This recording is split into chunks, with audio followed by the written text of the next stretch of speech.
Esta é uma mensagem de Deus para o seu coração. Se inscreva em nosso canal. Deus te abençoe.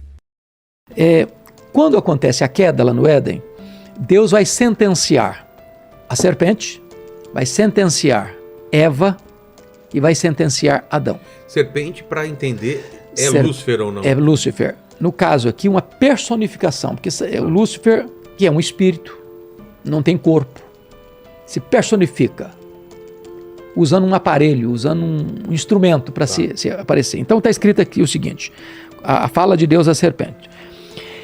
Versículo 14 e 15. Então o Senhor Deus disse à serpente, visto que assim fizeste, maldita és entre todos os animais domésticos, e o és entre todos os animais selváticos. Rastejarás sobre o teu ventre e comerás pó todos os dias da tua vida. Porém, inimizade entre ti, ou seja, entre a serpente e a mulher, entre a tua descendência, ou seja, a descendência da serpente, e o seu descendente. E o seu descendente, descendente da mulher. Este descendente da mulher te ferirá a cabeça. E tu, descendência da serpente, lhe ferirás o calcanhar. Então, o que está acontecendo aqui? Quem é o descendente da mulher? É Jesus. Ah, é? É. Quem esmagou a cabeça da serpente? Ah, tá. Jesus. Exato. Então, nós teríamos a partir daí, duas linhas, duas gerações. A geração descendente da serpente, que não é demônios, não. Que São seres humanos caídos. E você vai ver isso materializando em duas gerações, a descendência, a geração de Caim e a geração de Sete. E aí depois você vai ver lá em Gênesis, que é o casamento interracial entre os descendentes corrompidos de Caim e os descendentes da geração piedosa de Sete vão se casar e a terra vai se corromper. A ponto de Deus olhar e não ver ninguém, exceto um homem, chamado Noé. E Deus então exerce o seu juízo na história. Então, o descendente da serpente são todos aqueles que se opõem a Deus, se opõem ao projeto de Deus. E o descendente da mulher que vai esmagar o cabeça da serpente vem dessa linhagem santa por meio de Sete.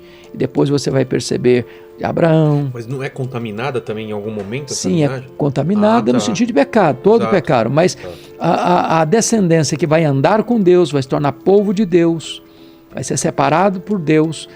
E aí a questão não é, a pergunta, ele está confundindo, confundindo Adão e Eva, não. O ponto, ele está falando de duas coisas aqui, só. Ele falou uma semente de Adão e outra de Eva. Serpente. Não, serpente e uma do Adão, não é? A ideia não é a semente de Adão, a ideia aqui é da mulher. O semente da mulher, o descendente da mulher aqui, está falando de Cristo. E é Cristo que vai esmagar a cabeça da serpente. E o descendente da mulher, ou seja, essas duas gerações. Mas ele esmaga no Apocalipse ou na cruz? Ah, é? Na cruz. Quando Cristo morreu na cruz. Eu vou ler para você. Não é um termo literal de esmagar assim com a serpente, mas é o que a Bíblia vai mencionar que Cristo vai fazer na cruz do Calvário. Está em Colossenses 2.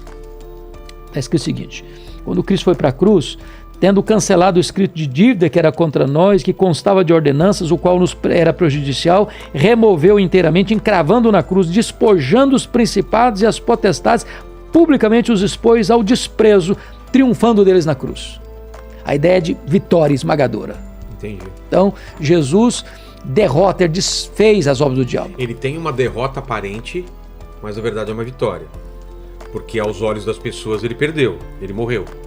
E ele ressuscitando, ele tem a vitória. Então é exatamente isso que está colocando. Quando o diabo, e Paulo coloca isso lá, se as pessoas soubessem, se o diabo soubesse, porque é como se fosse uma conspiração de Cristo. Quando ele viu Cristo sendo crucificado, ele falou, venci, né? Venceu. Se soubessem disso, jamais teriam crucificado o Senhor da glória.